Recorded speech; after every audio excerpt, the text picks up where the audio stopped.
दुकानदार बाबाजी, मला एक 5 रुपयाच्या बिस्किटचा पुडा द्या ना.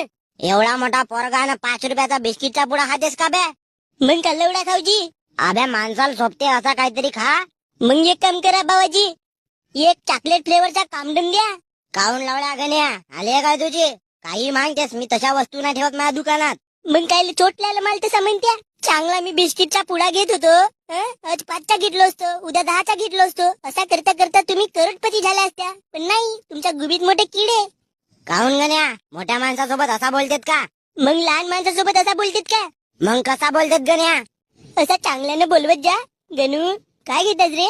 पार्लेची बिस्किटचा पुडा घे, मागे तूही खाजो ना, सवितीला देजो.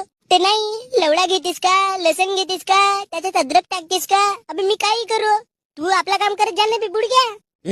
आता समजला बापू, तू 12वी काऊन नापास झाला असता. मी 12वी नापास हो, नाही तर 13वी नापास हो.